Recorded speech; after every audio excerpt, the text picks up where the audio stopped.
लोकांचा खूपच आपल्या साईडनी प्रतिसाद आहे आणि आम्ही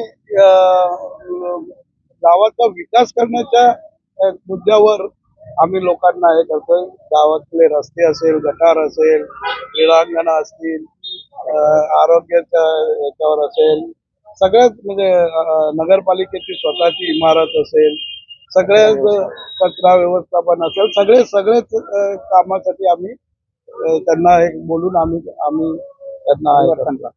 डहाणू येथील नागरिकांना सर्वात मोठ्या समस्यांना सामोरं जावं लागतं की अनेक वर्षांपासून विकास कामं झाली. त्यांनी तिथे डहाणू गावात काही कामं केली नाही, त्यांनी फक्त भ्रष्टाचारच केला.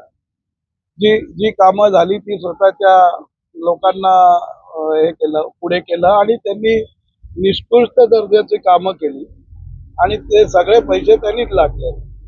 तो सगळा भ्रष्टाचार मिटवण्यासाठी आम्ही नगर परिषदमध्ये निवडून येणार आहोत.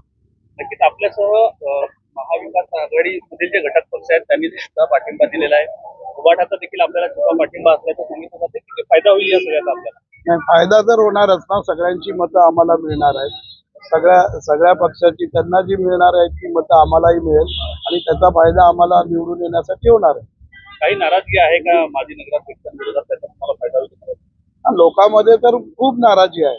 लोक समोरून म्हणतात की आम्हाला असा भ्रष्टाचारी आणि दादागिरी गुंडगिरी करणारा हे नगराध्यक्ष नको म्हणून नागरिकांचा. बघा आम्ही जे सुरू केलं, मला जे पक्षाने जेव्हा परत मला संधी दिली लढायची, तेव्हा आम्ही आणि आमच्याबरोबर 27 नगरसेवक जे उमेदवार उभे आहेत बीजेपी मधून, आणि जेव्हा 2017ला आम्ही थेट निवडून आलो, त्याच्यानंतर जे जे काम आम्ही केलं प्रत्येक वॉर्डमध्ये केलंय, आणि काम करताना तुम्ही क्वालिटी बघा. जे 7 वर्ष 6 वर्ष रोड झाले, आज पण रोड तसेच आहेत. पाणी योजना बंद पडलेली, पाणी योजना सुरू केली. त्याच्यानंतर कोरोना काळामध्ये एवढं काम केलं जेव्हा लोकांना आमची गरज होती, तेव्हा हे लोक जे आता उभे आहेत इलेक्शन मध्ये, ते घरातून बाहेर पडले होते का? त्यांना हे विचारा की तुमचा फोटो दाखवा कोरोना काळामध्ये मदत करताना कोणाला. आज समजा ते लोक घरी बसले आणि आज इलेक्शन आला की बाहेर पडले. आज इलेक्शन 2 तारीख 3 तारीख संपला की हे परत दिसणार नाही. आणि दुसरी गोष्ट, आपला डहाणू फेस्टिवल सुरू केला. डहाणूची आज एवढी मोठी ओळख झाली पूर्ण महाराष्ट्रामध्ये. इंटरनॅशनल बीच डिक्लेअर केलं डहाणूचं. त्याच्यानंतर फायर ब्रिगेड आली, आरोग्य डिपार्टमेंटमध्ये आम्ही काम केलं. त्याच्यानंतर आपला जे दिव्यांग होते, डहाणू एक पहिली नगर परिषद आहे पालघरमध्ये जे दिव्यांग लोकांना पेन्शन सुरू केलं.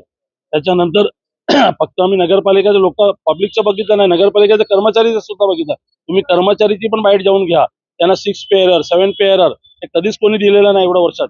त्याच्यानंतर त्यांना मेडिक्लेम आज पण कोणीच दिलेलं नाही नगरपालिकेमध्ये. ते माझ्या काळामध्ये आम्ही सुरू केलं. लाखो रुपये मेडिक्लेम दिलं त्यांना. मेडिक्लेम का? तर बिचारे लोक काम करतात तर त्यांना पण मदत व्हायला पाहिजे. फक्त जनताच्या नाही, आम्ही कर्मचारीचा सुद्धा विचार केला. त्याकरता एक काम केलं आम्ही. एवढं काम केलंय का तुम्ही फिरले लोकांमध्ये तर लोकही सांगतील का काम कोणी केलं.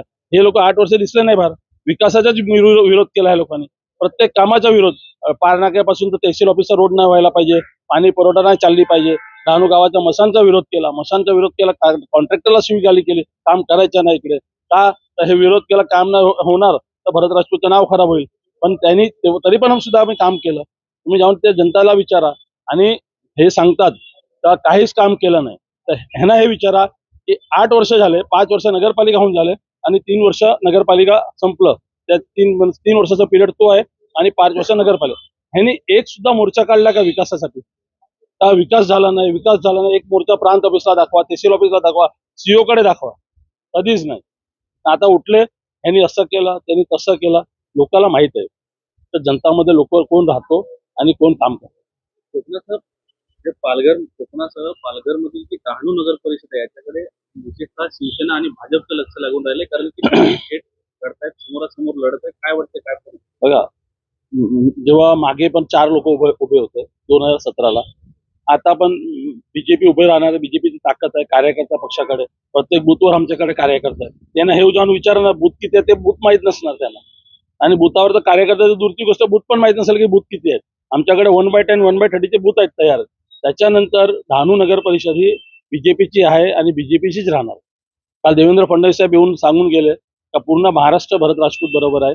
तेवढा मोठा आशीर्वाद आहे माझ्या मागे. आणि विकास फक्त बीजेपीच करू शकते, दुसरा कोणता पक्ष करू शकत नाही. विरोधक एकत्र आले त्याचा काही बघा कसं आहे, तुम्हाला हे माहिती आहे विरोधक कधी एकत्र येतात? जेव्हा समोरच्या व्यक्तीची ताकद असेल तर त्याच्याशी लढू शकत नाही, म्हणून हे चिल्लर जमा झालेले आहेत.